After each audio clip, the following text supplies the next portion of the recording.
نبيا ورسولا أما بعد فأعوذ بالله من الشيطان الرجيم بسم الله الرحمن الرحيم قل لا أسألكم عليه أجرا إلا المودة في القربى صدق الله العظيم وصدق رسوله النبي الكريم الرؤوف الرحيم إن الله وملائكته يصلون على النبي يا أيها الذين آمنوا صلوا عليه وسلموا تسليما الصلاة والسلام عليك يا سيدي يا رسول الله وعلى آلك وأصحابك يا سيدي يا رحمة للعالمين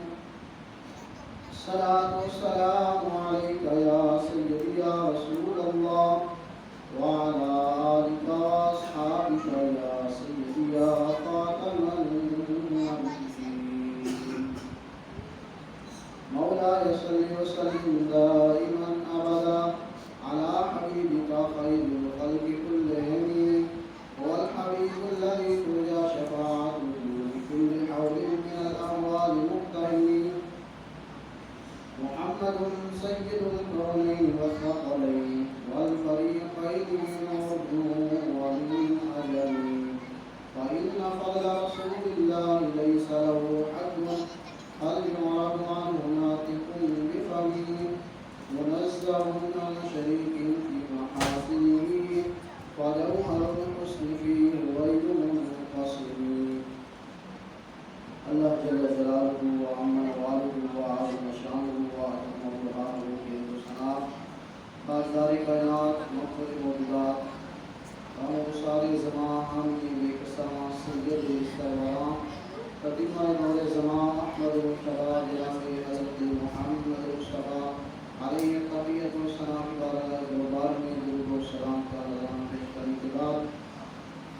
معزز سامعین و حاضرین، اللہ جل جلالہ اپنی لالائق کتاب کے اندر ارشاد فرماتا ہے قل لا اسألکم علیہ اجرا الا المودۃ فی القربى، اے محبوب فرما دیجئے کہ میں تم سے تبلیغ کی کوئی اجرت نہیں مانگتا، الا المودۃ فی القربى مگر اپنے اقارب کی محبت۔ جب نبی علیہ السلام نے تبلیغ شروع کی اور آپ پہلے تجارت فرمایا کرتے تھے، تو جب آپ نے تبلیغ شروع کی، کیونکہ جب بندہ کسی کام میں لگ جائے تو پھر اس کو پورا ٹائم جو ہے وہ دینا پڑتا ہے۔ پہلے حضور علیہ السلام تجارت کرتے تھے تو آپ کا جو گھر بار تھا اس سے اس کا نظام چلتا تھا، تو جب نبی علیہ السلام نے تبلیغ کا کام شروع کیا تو حضور علیہ السلام نے تجارت کو چھوڑ دیا، کیونکہ جب بھی اگر تبلیغ کرنی ہو یا تقریر کرنی ہو تو اس کے لیے ٹائم دینا پڑتا ہے۔ اگر 1 گھنٹہ تقریر کرنی ہے تو 6-7 گھنٹے لگتے ہیں تیاری کرنے کے لیے، اس سے زیادہ بھی لگ سکتا ہے، بلکہ پورا جمعے پہ تقریر کرنی ہے تو پورا ہفتہ بھی اس میں لگ سکتا ہے، کیونکہ پہلے اس کو موضوع کو ڈھونڈا جاتا ہے، پھر اس کو تلاش کیا جاتا ہے اور اس کو یاد کیا جاتا ہے، پھر اس کی ترتیب بنائی جاتی ہے اور پھر آگے بیان کیا جاتا ہے۔ تو جب نبی علیہ السلام نے تجارت چھوڑی اور تبلیغ کا کام شروع کیا تو صحابہ نے سوچا کہ نبی علیہ السلام کے ازواج ہیں، آپ کی اولاد ہے، تو اس کا نظام کیسے چلے گا، کہ تجارت تو آپ نے چھوڑ دی ہے۔ تو لہٰذا صحابہ نے سوچا کہ ہم آپس میں مشورہ کر کے نبی علیہ السلام کی بارگاہ میں نذرانہ پیش کرتے ہیں، یہ روٹین بنا لیتے ہیں کہ ہر مہینے آپ علیہ السلام کو نذرانہ جو ہے وہ پیش کریں گے، تاکہ اس سے نبی علیہ السلام کے گھر کا نظام جو ہے وہ چل سکے۔ تو صحابہ نے آپس میں مشورہ کیا اور سارے جو ان کے پاس اکٹھا ہوا نبی علیہ السلام کی بارگاہ میں لے گئے اور جا کر عرض کی یا رسول اللہ صلی اللہ علیہ وسلم، ہم نے یہ سوچا ہے، مشورہ کیا ہے کہ آپ علیہ السلام کو اس چیز کی ضرورت ہے کہ ہم آپ کی خدمت کریں گے، کیونکہ آپ کے گھر اور آپ کے اہل بیت ازواج ہیں، اس سے آپ کا نظام جو ہے وہ چل سکے، تو ہم کچھ نذرانہ آپ کی بارگاہ میں لے کر آئے ہیں۔ تو جب صحابہ نے عرض کیا، یہ نہیں کہا کہ ہم اتنا نذرانہ لے کے آئے، جیسے آج کہا جاتا ہے کہ میں فلاں شخص کو کہ میں تمہیں اتنے دینے لگا ہوں یا میں نے ان کو اتنے دیے ہیں۔ صحابہ نے یہ نہیں کہا کہ ہم اتنا لے گئے، انہوں نے کہا کہ ہم نذرانہ پیش کرنا چاہتے ہیں، اور یہ تھوڑا سا نذرانہ ہے۔ جب صحابہ نے عرض کیا تو نبی علیہ السلام خاموش ہو گئے۔ جب نبی علیہ السلام خاموش ہوئے تو رب کا قرآن بولنا شروع ہوا۔ رب کا قرآن فرماتا ہے قُل لَا أَسْأَلُكُمْ عَلَيْهِ أَجْرًا إِلَّا الْمَوَدَّةَ فِي الْقُرْبَىٰ۔ رب تعالیٰ نے فرمایا کہ اے محبوب ان کو فرما دو کہ تبلیغ کی اجرت میں تم سے نہیں مانگتا، یعنی جو میں تمہیں تبلیغ کرتا ہوں اس کی اجرت میں تم سے نہیں مانگتا، میں یہ چاہتا ہوں کہ تم میرے اہل بیت سے، میرے عزیز و اقارب سے محبت کرو۔ تو جب نبی علیہ السلام خاموش ہوئے تو رب تعالیٰ کا قرآن آ گیا، جبرائیل امین حاضر ہوئے تو یہ پیغام دیا۔ اس سے پتہ چلا کہ اہل بیت کی محبت جو ہے، حضور علیہ السلام کے عزیز و اقارب کی محبت جو ہے یہ واجب ہے، اور حضور علیہ السلام نے ارشاد فرمایا کہ ہر چیز کی بنیاد ہوتی ہے، اسلام کی بنیاد میرے اصحاب اور میرے اہل بیت ہے۔ حضور نبی رحمت صلی اللہ تعالیٰ علیہ وآلہ وسلم نے ارشاد فرمایا کہ 4 چیزیں جس شخص کے پاس ہو، ایک یہ کہ وہ میرے اہل بیت سے محبت کرتا ہو، دوسرا ان کے امور کے لیے کوشش کرتا ہو، یعنی جب ان کو ضرورت ہو ان کے لیے ان کی مدد کرتا ہو، ان کے کاموں میں ان کے مدد کرنے والا ہو، تیسرا یہ کہ دل و جان سے ان سے محبت کرتا ہو، تو وہ شخص جو ہے وہ جنتی ہے، اس کا بہت بڑا مقام ہے۔ اور ایک جسے پاک میں ارشاد فرمایا کہ جو شخص جس کے پاس 5 چیزیں ہوں، وہ شخص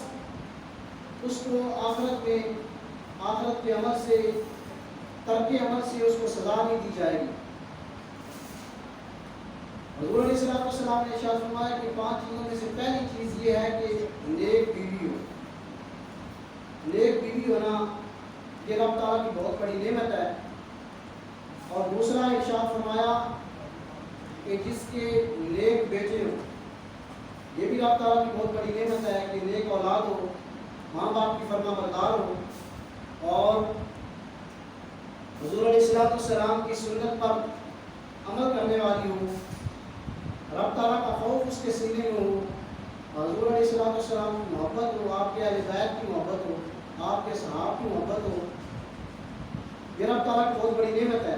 اور تیسرا حضور علیہ السلام نے ارشاد فرمایا کہ جس کا میل جو لوگوں سے اچھا ہو، اور چوتھا ارشاد فرمایا کہ جس شخص کے پاس اس کے اپنے شہر میں اچھی رہائش ہو، اور پانچواں فرمایا کہ وہ شخص میرے اہل بیت سے محبت کرنے والا ہو۔ اگر یہ 5 چیزیں اس شخص میں پائی جائیں، نیک بیوی ہو، نیک اولاد ہو، اچھا میل جول ہو، اور اس کے اپنے شہر میں اس کی اچھی رہائش ہو، اور حضور علیہ السلام کی اہل بیت سے محبت کرنے والا ہو، فرمایا اس کو عمل آخرت کے ترک پر سزا بھی دی جائے گی، یعنی وہ جنتی ہوگا۔ حضور علیہ السلام کے صحابہ نے جب حضور علیہ السلام نے ارشاد فرمایا کہ میرے اصحاب سے میرے اہل بیت سے محبت کرو، تو صحابہ نے محبت کر کے دکھائی۔ حضرت سیدنا فاروق اعظم رضی اللہ تعالیٰ کی محبت کا انداز، اس سے بات میں آتا ہے کہ سیدنا فاروق اعظم رضی اللہ تعالیٰ عنہ کا بہت بڑا مقام ہے۔ آپ رضی اللہ تعالیٰ عنہ زمین پر لیٹ جایا کرتے تھے، زمین پر آرام فرماتے تھے، نیچے کوئی چٹائی بھی نہیں ہوتی تھی، اور آپ علیہ السلام کے سائے سے شیطان بھاگتا تھا۔ تو حضور علیہ السلام نے ارشاد فرمایا کہ میرے بعد اگر کوئی نبی ہوتا تو خطاب کا بیٹا عمر ہوتا، تو حضرت عمر رضی اللہ تعالیٰ عنہ ایک دفعہ کچھ ملکوں کے سفیر آئے تھے، گورنر آئے تھے کچھ علاقوں کے، تو ان سے میٹنگ ہو رہی تھی کہ آپ کے صاحبزادے حضرت عبداللہ بن عمر رضی اللہ تعالیٰ عنہ وہ بہت بڑے محدث ہیں، بہت بڑا مقام ہے ان کا، وہ آئے اور انہوں نے عرض کی کہ میں آپ سے ملنا چاہتا ہوں۔ تو فاروق اعظم رضی اللہ تعالیٰ عنہ نے ارشاد فرمایا کہ باہر کھڑے ہو جاؤ، ابھی میں سفیروں کے ساتھ مشغول ہوں اور میرا انتظار کرو، اگر کوئی شخص آئے تو اس کو بھی باہر نہیں روک دینا، اس کو اندر نہیں آنے دینا۔ تو فاروق اعظم رضی اللہ تعالیٰ کے صاحبزادے عبداللہ بن عمر رضی اللہ تعالیٰ عنہ باہر دروازے پہ کھڑے ہو گئے۔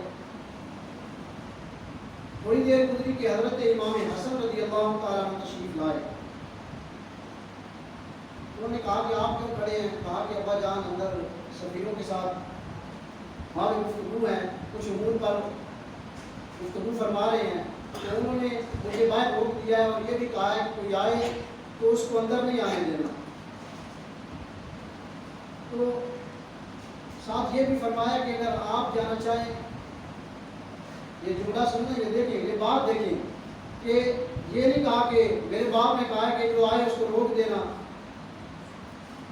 فرمایا کہ اگر آپ جانا چاہیں، یعنی امام حسن محبت دیکھیں کیسی تھی اصحاب کی اہل بیت سے، فرمایا کہ اگر آپ جانا چاہیں تو آپ جا سکتے ہیں، میں آپ کو نہیں روکتا، لیکن ابا جان نے یہ کہا ہے کہ جو شخص آئے اس کو روک دینا، میں آپ کو نہیں روکتا۔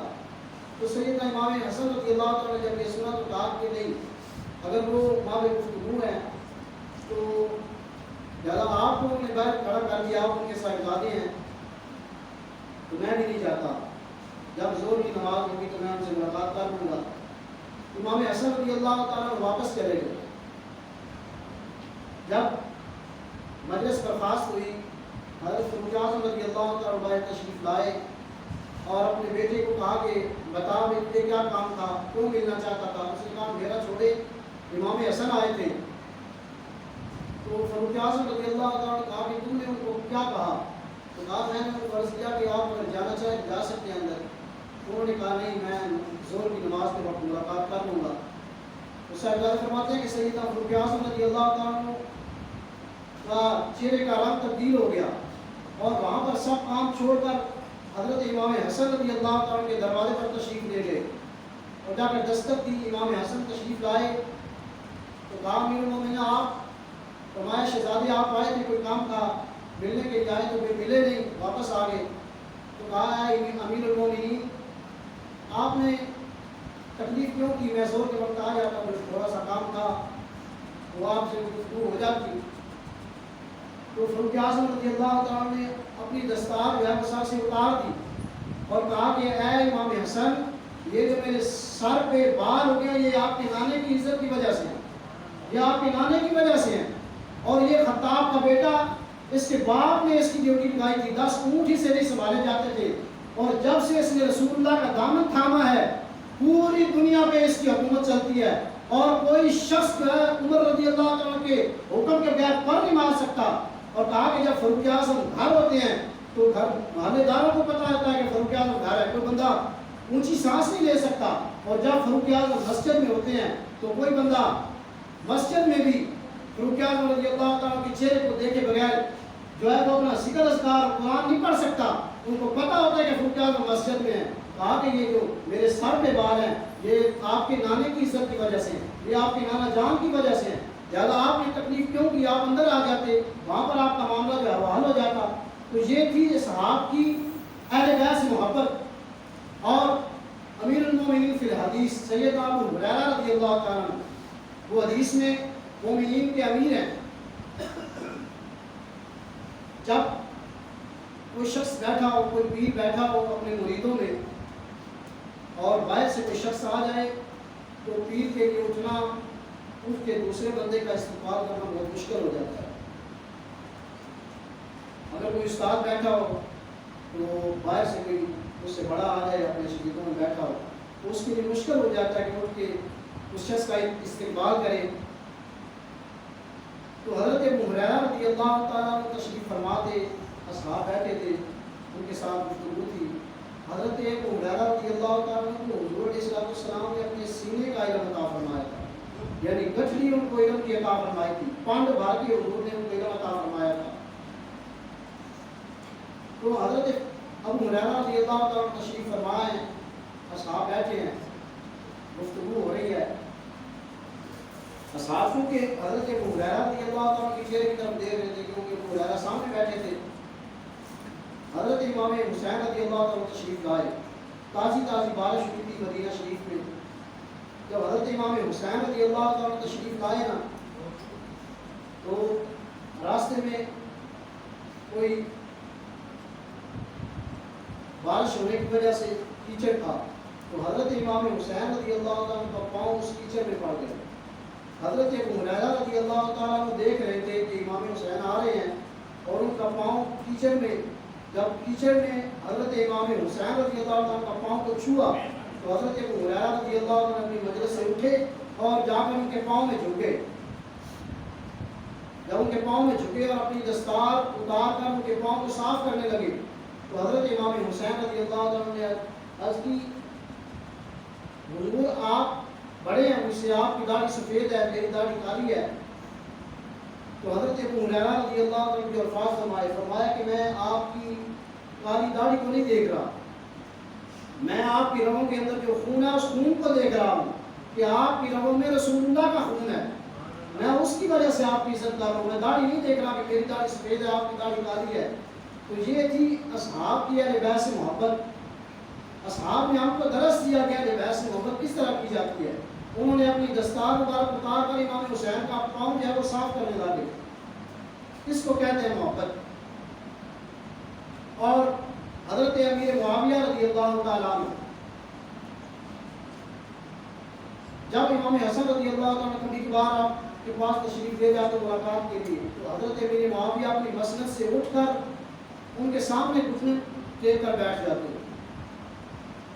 اور ان کو اپنی مسند پر بٹھاتے ہیں۔ کسی نے عرض کیا، اے امیر المومنین، اے سیدنا امیر معاویہ رضی اللہ تعالیٰ عنہ، آپ ایسے کیوں کرتے ہیں؟ تو انہوں نے کہا کہ میں دیکھتا ہوں، جب امام حسن کو دیکھتا ہوں تو مجھے رسول اللہ کا چہرہ نظر آ جاتا ہے، یہ شبیہ رسول ہیں، ان کی صورت جو ہے وہ رسول اللہ صلی اللہ علیہ وسلم سے ملتی ہے۔ تو یہ تھا صحاب کا اہل بیت سے پیار، آپ محبت۔ حضور علیہ السلام نے ارشاد فرمایا کہ جو بندہ اہل بیت کی محبت میں مرے، فرمایا الا من مات علی حب آل محمد مات شہیدا، جو شخص اہل بیت کی محبت میں اس دنیا سے جائے، اس کو موت آ جائے اور اس کے دل میں اہل بیت کی محبت ہو، فرمایا وہ شہید کی موت مرا۔ اس لیے اپنے سینوں کو پاک رکھنا چاہیے، اپنے سینوں کو اہل بیت کی محبت سے منور کرنا چاہیے اور رب تعالیٰ سے دعا کرنی چاہیے کہ یا مولا ہم کو اپنے نبی کی اہل بیت اور نبی کے اصحاب کی محبت سے اس دنیا میں سے اٹھا،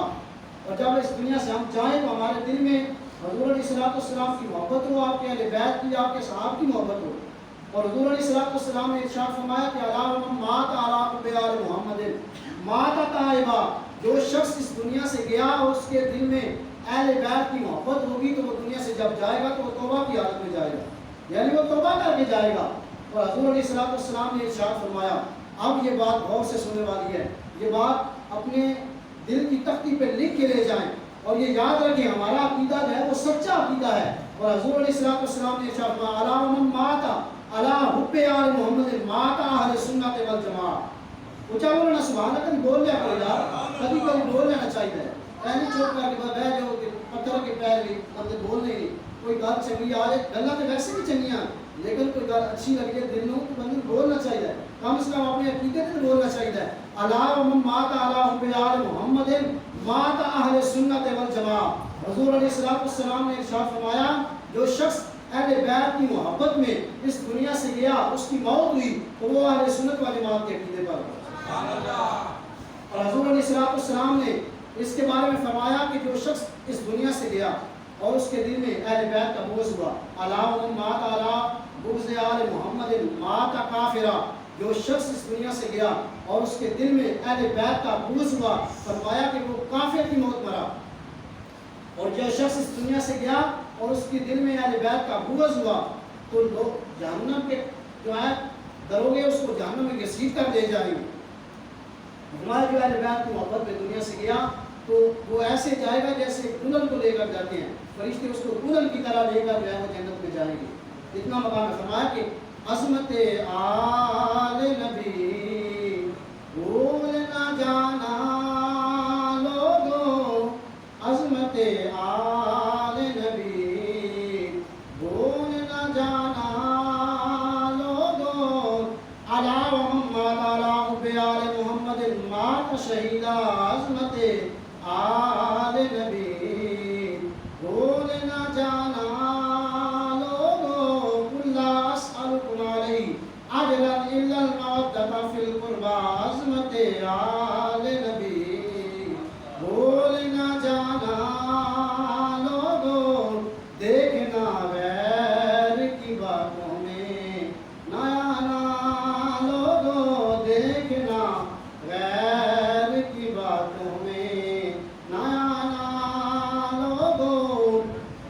حضرت عبداللہ بن مبارک رضی اللہ تعالیٰ عنہ فرماتے ہیں کہ ایک مرتبہ بغداد شریف میں حجاج کا ایک قافلہ آیا جو حج کے لیے روانہ ہونے والا تھا۔ میں نے سوچا کہ میں بھی حج پر جاؤں۔ جب میں بازار کے لیے نکلا تاکہ میں کچھ سامان لے کر آؤں جو حج کے روانہ ہونے پر مجھے کام آئے، کہتے ہیں میں نے 500 دینار اپنی جیب میں ڈالے اور میں بازار چلا گیا۔ جب میں بازار گیا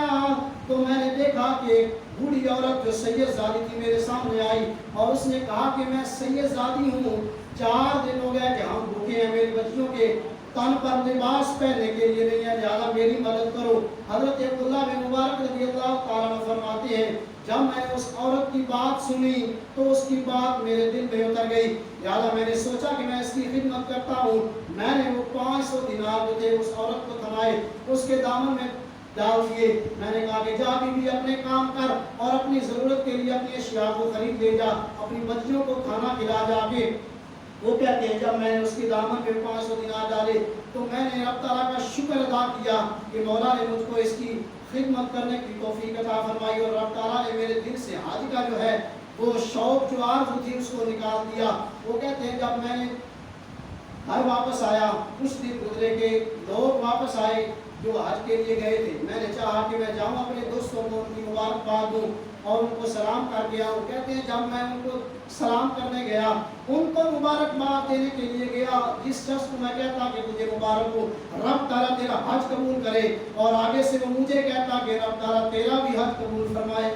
وہ کہتے ہیں میں حیران ہو گیا، میں تو حج پہ گیا نہیں، یہ مجھے حج کی مبارکباد کیسے دے رہے ہیں؟ کہتے ہیں کہ جب میں واپس آیا رات ہوئی میں سو گیا، رسول اللہ صلی اللہ تعالیٰ علیہ وآلہ وسلم تشریف لے آئے اور آپ علیہ السلام نے ارشاد فرمایا ہے عبداللہ بن مبارک تو تعجب کر رہا ہے کہ تو حج پہ نہیں گیا اور لوگ تجھے حج کی مبارک دے رہے ہیں۔ کہتے ہیں میں جب سویا رسول اللہ خان پہ تشریف لائے، رسول اللہ نے یہ ارشاد فرمایا اور فرمایا کہ عبداللہ بن مبارک جب تم نے اس بوڑھی غریب عورت سید زادی کی مدد کی تو رب تعالیٰ کی بارگاہ میں نے وہ ہاتھ اٹھا دیے کہ یا مولا اس عبداللہ بن مبارک کی یہ خدمت قبول فرما، تو رب تعالیٰ نے میری دعا قبول فرمائی اور رب تعالیٰ نے تیری شکل کا ایک فرشتہ پیدا فرما دیا جو تیری جگہ پہ حج کرنے چلا گیا اور وہ ہر سال تیری جگہ پہ حج کرے گا، تو اگر چاہے تو حج کرے چاہے تو نہ کرے۔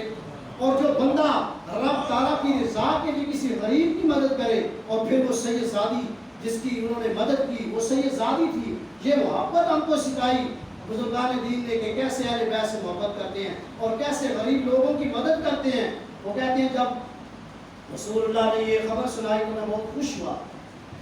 اس سے پتہ چلا کہ جو شخص اہل بیت سے محبت کرتا ہے، غرباء سے محبت کرتا ہے، رب تعالیٰ اس کو اس کا اجر عطا فرماتا ہے۔ رب تعالیٰ نے ان کی شکل کا ایک فرشتہ پیدا فرما دیا جو پوری زندگی بلکہ قیامت تک ان کی طرف سے جو ہے وہ حج کرتا رہے گا اور ان کو اس کا ثواب ملتا رہے گا۔ حضرت شیخ اکبر محی الدین ابن العربی رحمۃ اللہ علیہ وہ اپنی کتاب میں لکھتے ہیں کہ ایک شخص تھا، ایک علوی شخص تھا جو حضرت مولا علی رضی اللہ عنہ کی اولاد میں سے تھا۔ اس کی کچھ بیٹیاں تھیں، اس کی زوجہ تھی، تو رب تعالیٰ کی حکم سے اس کو قضا آ گئی، اس کی موت آ گئی۔ جب اس کی موت آئی تو حضرت ابن العربی فرماتے ہیں کہ وہ شخص فوت ہو گیا، اس کی جو بوڑھی عورت تھی جو اس کی بیوی تھی وہ شماعت الاعداء کی وجہ سے یعنی دشمنوں کے ڈر کی وجہ سے وہ شہر جو تھا اس کو چھوڑ کر سمرقند چلی گئی. جب سمرقند پہنچی تو سردیوں کا موسم تھا. اس نے اپنی بچیوں کو مسجد میں داخل کیا اور آپ باہر نکل گئی تاکہ کچھ کھانے کے لیے ان کے انتظام ہو. تو جب باہر نکلی تو اس نے دیکھا کہ ایک شخص ہے جو رئیس شہر ہے اور اس کے ارد گرد لوگ جمع ہیں. میں نے پوچھا کہ یہ کون ہے؟ انہوں نے کہا کہ یہ شہر کا بہت بڑا امیر آدمی ہے. میں نے کہا کہ چلو اس کو سناتے ہیں، جا کے اپنی داستان سناتی ہوں. اس نے جا کر کہا کہ میری بیٹیاں ہیں، ہم بھوکے ہیں، ہمارے پاس لباس نہیں، رہنے کے لیے جگہ نہیں، ہماری مدد کرو. تو اس شخص نے کہا کہ اپنے علوی ہونے پر کوئی گواہ پیش کرو. پرائے دیس میں جہاں اپنا جاننے والا کوئی نہ ہو، کون اپنا گواہ پیش کرے؟ لہٰذا وہ عورت جو ہے وہ واپس آ گئی مایوس ہو کر. مسجد کی طرف جب چلی تو راستے میں ایک اور شخص، بوڑھا شخص ملا. جب بوڑھے شخص کو دیکھا کہ اس کے ارد گرد لوگ جمع ہیں تو اس نے کہا کہ یہ شخص کون ہے؟ تو کسی نے کہا کہ یہ شخص محافظ شہر ہے اور ہے مجوسی. اس عورت نے کہا چلو چلتے ہیں، اس کو اپنا حال سناتے ہیں، ہو سکتا ہے کوئی فائدہ ہو، کوئی ہماری خدمت کر دے. تو کہتے ہیں جب ہم گئے، میں اس شخص کے پاس گئی تو میں نے اس کو اپنی داستان سنائی اور جو رئیس شہر کے ساتھ معاملہ پیش ہوا آیا تھا کہ اس نے کہا کہ مجھے گواہ پیش کرو. اس نے یہ بھی جا کر بتایا. تو وہ کہتے ہیں جب میں اس کے پاس گئی تو اس نے میرا حال سنا. جب حال اس نے سنا تو اس نے کہا کہ اپنے غلام کو بھیجا اور جب اس کو کہا کہ جا کر میری بیوی کو کہو کہ وہ آئے. جب اس کی بیوی آئی، جو مجوسی شخص تھا اس کی بیوی جب آئی تو اس نے آ کر اپنے جو خامن تھا اس سے کہا کہ کیا وجہ ہے، کیوں مجھے طلب کیا ہے؟ تو اس نے کہا کہ یہ جو عورت سامنے کھڑی ہے اس کے ساتھ جاؤ اور جا کر اس کی بیٹیاں ایک مسجد میں ان کو ساتھ لے آؤ اور ان کے لیے رہائش کا انتظام کرو، ان کو اچھا کھانا دو، اچھا لباس دو، ان کے غسل کا انتظام کرو. تو کہتی ہے عورت جو تھی عربی عورت، انہوں نے کہا کہ وہ شخص کی عورت ہمارے ساتھ چلی گئی، اس نے میری بچیاں اپنے گھر لے آئی اور مجھے بھی اپنے ساتھ لے گئی، ہماری رہائش کا انتظام کیا اور ہمارے لیے اچھا کھانا بنایا، ہمارے لیے اچھے کپڑے دیے. تو کہتے ہیں جب رات ہوئی نا تو وہ جو مجوسی جو رئیس شہر تھا نا، جو امیر شہر جس سے پہلے وہ عورت ملی تھی، اس نے خواب دیکھا کہ قیامت قائم ہو چکی ہے اور لوائے حمد رسول اللہ صلی اللہ تعالیٰ علیہ وسلم کے سر اللہ کا لہرا رہا ہے. جب اس نے دیکھا تو رسول اللہ صلی اللہ تعالیٰ علیہ وسلم نے اس کی طرف سے اعراض فرما دیا، یعنی اپنا چہرہ اس شخص کی طرف سے پھیر لیا جو امیر شخص تھا، جو مسلمان تھا، شہر کا رئیس شخص تھا. اس کی طرف سے آپ نے چہرہ انور پھیر دیا. تو اس نے کہا حضور میں تو آپ کا غلام ہوں، میں مسلمان ہوں. تو رسول اللہ صلی اللہ علیہ وسلم نے ارشاد فرمایا کہ اپنے مسلمان ہونے پر گواہ پیش کرو. کیا تو بھول گیا ہے جب تو نے اس عورت علوی عورت کو کہا تھا کہ اپنی علوی ہونے پر گواہ پیش کرو کہ تو حضرت مولا علی کی اولاد سے ہے؟ کہا کہ تو بھول گیا ہے، آج تو مجھے اپنے مسلمان ہونے پر گواہ پیش کر. مسلمانوں، ہم کو اس بارے میں سوچنا چاہیے. آج اگر ہم کسی کی خدمت کرنا چاہتے ہیں تو ہم پہلے اس کو کہیں گے کہ فلاں تم ہے تو اپنا گواہ پیش کر. اگر کسی غریب کی مدد کرنا چاہتے ہیں تو اس کی کار دیں، اس کا آگے رب تعالیٰ عطا فرمائے گا. وہ شخص کچھ نہیں دے سکتا، لیکن جو رب تعالیٰ ہے وہ دیکھ رہا ہے اور بندے کی نیت کو بھی دیکھتا ہے کہ بندے کی نیت کیا ہے. رسول اللہ صلی اللہ علیہ وسلم نے ارشاد فرمایا کہ تو اپنے مسلمان ہونے پر گواہ پیش کر. وہ پریشان ہوا، جب صبح اٹھا تو اپنے منہ پر تماچے مارنے لگا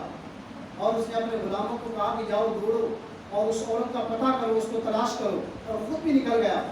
اور کسی شخص سے پتہ چلا کہ وہ عورت جو ہے وہ مجوسی کے گھر میں ہے، تو وہ مجوسی کے پاس چلا گیا. اس کو کہا کہ یہ عورت جو ہے یہ مسلمان ہے، لہٰذا یہ مجھے دے دے. تو اس نے کہا میں تجھے کیوں دوں گی؟ اس نے کہا کہ اس سے 1000 دینار دے دے اور یہ عورت مجھے دے دی. اس نے کہا اگر تو مجھے 1,00,000 دینار بھی دے تو میں پھر بھی تجھے عورت نہیں دینے والا. اس نے کہا کیوں؟ اس نے کہا کہ جو خواب تو نے دیکھا وہ خواب میں نے بھی دیکھا ہے. یعنی جب تو خواب میں دیکھا کہ رسول اللہ صلی اللہ علیہ وسلم نے تجھے سے اعراض فرما دیا اور جو محال رسول اللہ صلی اللہ علیہ وسلم نے تجھے بتایا تھا کہ یہ اس مجوسی شخص کا ہے جس کے پاس وہ عورت ہے، تو وہ خواب میں نے بھی دیکھا ہے. مجھے بھی رسول اللہ صلی اللہ علیہ وسلم نے وہ جو ہے وہ زیارت میں تشریف لائے ہے میرے خواب میں. تو رسول اللہ صلی اللہ علیہ وسلم نے مجھے بھی جو ہے وہ اس کی بشارت دی ہے. تو کہا جب وہ عورت ہمارے گھر آئی تھی تو پھر ہم مجوسی نہیں رہے، ہم کلمہ پڑھ کے مسلمان ہو گئے تھے. اس علوی عورت کا آنا تھا کہ ہم کلمہ پڑھ کے مسلمان ہو گئے. کہتے ہیں کہ مجھے بھی رسول اللہ صلی اللہ علیہ وسلم نے خواب میں بشارت دی کہ اے مجوسی، اے مسلمان جو ہو گیا تھا مجوسی شخص، کہا کہ اے برے شخص، یہ جو محل ہے یہ تیرا ہے اور تیرے اہل خانہ کا ہے اور تو جنتی ہے۔ اس سے پتہ چلا کہ اہل بیت سے محبت کرنے والا اگر بے ایمان بھی ہو تو اللہ تعالیٰ اس کو ایمان کی دولت عطا فرما دیتا ہے۔ اور یہ تو ایک عام علمی عورت تھی، تو جو سیدہ پاک کی اولاد سے محبت کرے اس کا کتنا مقام ہوگا۔ حضرت مولا علی رضی اللہ عنہ کی جو اولاد ہے وہ خاص حضرت علی کی اولاد ہے، جو اصلی سید ہے وہ سیدہ فاطمہ زہرا رضی اللہ عنہ کی اولاد سے، یعنی امام حسن اور امام حسین سے جو نسل چلی وہ حضرت فاطمہ رضی اللہ عنہ کی جو اولاد ہے وہ اصلی سید ہے۔ اور کچھ علوی ہیں، کچھ موسوی ہیں جو موسیٰ کاظم کے، کچھ رضوی ہیں جو حضرت علی رضا جو ہے وہ امام تقی اور امام نقی ان سے اولاد سے ہیں، اور جو حضرت امام حسن عسکری جو ہیں ان کی اولاد سے ہیں۔ یہ علوی جو ہیں یہ حضرت مولا علی رضی اللہ عنہ کی اولاد سے، جو آپ کی دوسری زوجہ تھی ان سے آپ نے نکاح فرمایا سیدہ فاطمہ زہرا رضی اللہ عنہ کے وفات کے بعد۔ تو دوستو ہمیں اہل بیت سے محبت کرنی چاہیے، اور اہل بیت کی آڑ میں اصحاب کے بارے میں جو بکواس کرتے ہیں ان سے بھی دور رہنا چاہیے، اور اپنی اولادوں کو بھی اپنے نبی علیہ السلام کی محبت اور نبی علیہ السلام کے اصحاب کی محبت اور آپ کے اہل بیت کی محبت جو ہے وہ سکھانی چاہیے۔ اور حضور علیہ السلام نے ارشاد فرمایا، بات چل کی ہے، حضور نے فرمایا کہ جو میرے اصحاب ہیں یہ میں نے خود نہیں چنے، یہ رب تعالیٰ نے چنے ہیں، اور میری اہل بیت ہے یہ رب تعالیٰ نے چنی ہے۔ اور جو شخص کہے کہ فلاں شخصی جو فلاں صاحب کے بارے میں گفتگو کرے وہ رب تعالیٰ کی رضا پر راضی نہیں ہے، وہ رب تعالیٰ کی تخلیق کردہ مخلوقات جو رب تعالیٰ نے چنے ہیں، رب تعالیٰ کے جو ہے وہ تخلیق کردہ مخلوق پر اپنی انگلیاں اٹھا رہا ہے، اور جو رب تعالیٰ کے حکم پر اور رب تعالیٰ کے پسندیدہ بندوں پر انگلیاں اٹھائے وہ رب تعالیٰ پر انگلی اٹھا رہا ہے، اور جو رب تعالیٰ کے پسندیدہ بندوں پر اور رب تعالیٰ کے حکم پر انگلی اٹھائے وہ مسلمان